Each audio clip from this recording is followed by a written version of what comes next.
Cincinnati -4 at Carolina. I've got them. Yeah. You have Cincinnati? Yeah. Okay, so yeah. So I understand they're 0-3. They're a road dog. Their defense has been dreadful. Carolina is not going to look as good offensively this week with Andy Dalton as they did last week. And that Carolina defense really is awful. Truly awful. They lost their best player a couple weeks ago, Derek Brown, for the season.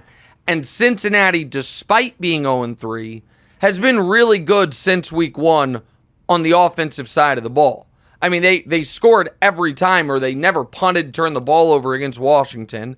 They did well offensively against a great Chiefs defense. So the fact that I don't have to laying 4 points on the road isn't fun, but this is a break glass in case of emergency, absolute season disaster if you lose this game if you're Cincy. So and Andy Dalton isn't Jaden Daniels. They have already had 2 games on their schedule so far this year that I'm sure they thought were going to be relatively easy wins. The Patriots game and Washington.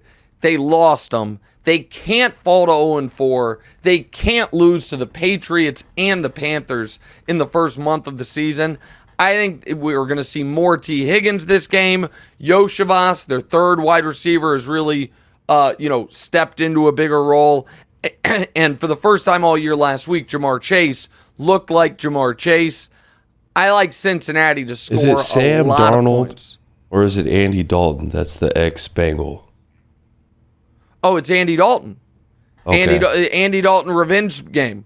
I mean, you are right about that. This is an Andy Dalton revenge spot. Maybe.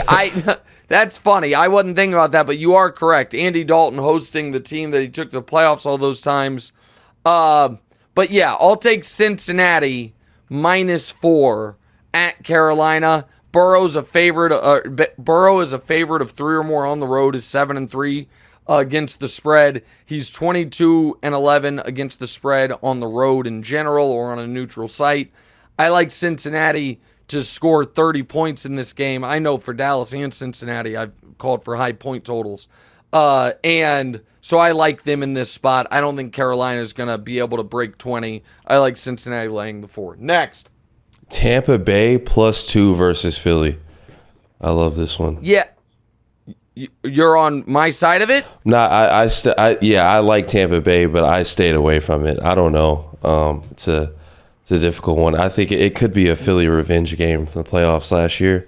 I trust Baker, but yeah. So here's the thing. Tampa's defense is really banged up. However, no A.J. Brown, no Devontae Smith. I think. So if Tampa can really focus on Saquon Barkley. Tampa humbled a bit last week.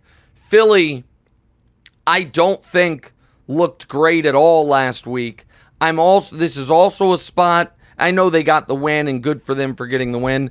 This is also the spot where I'm getting points at home with an equivalent caliber team. I don't think Philly's better than Tampa. I know they're not better coached. And getting those 2 points with all the dumb shit Sirianni does as 4th downs and eschewing field goals, all that stuff, those could be a very valuable 2 points.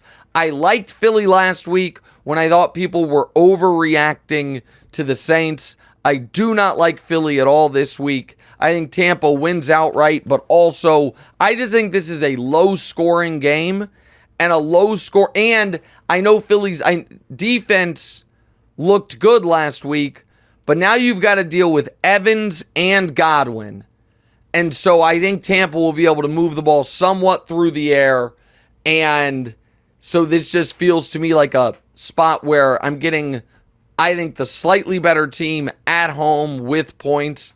Tampa +2 is what I'm rolling with. As far as the trends go, Jalen Hurts is 7-14 against the spread as a road favorite and 1-4-1 in his last 6 against the spread as a road favorite. All right, next.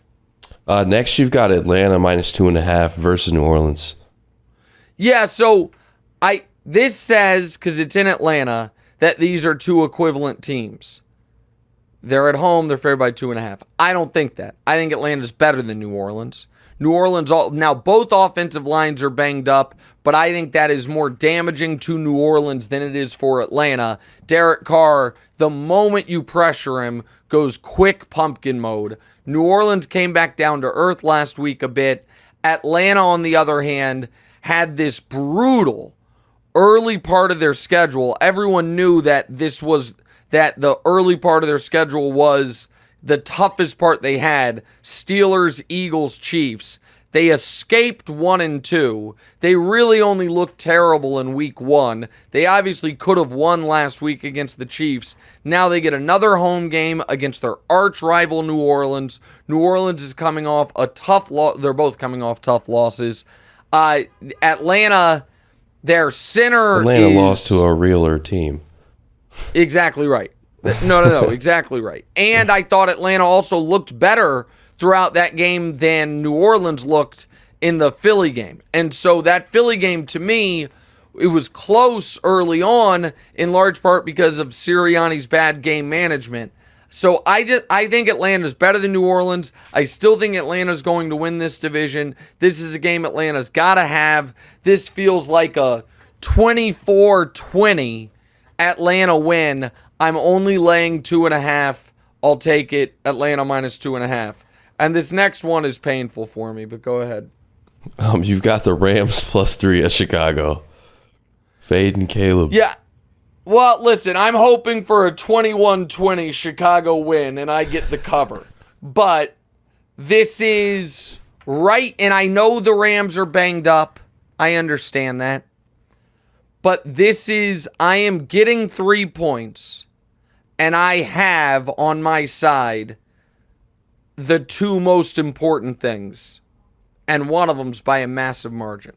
I have the better quarterback, and I love Caleb, and things are going to be excellent, but he's not better than Matt Stafford right now.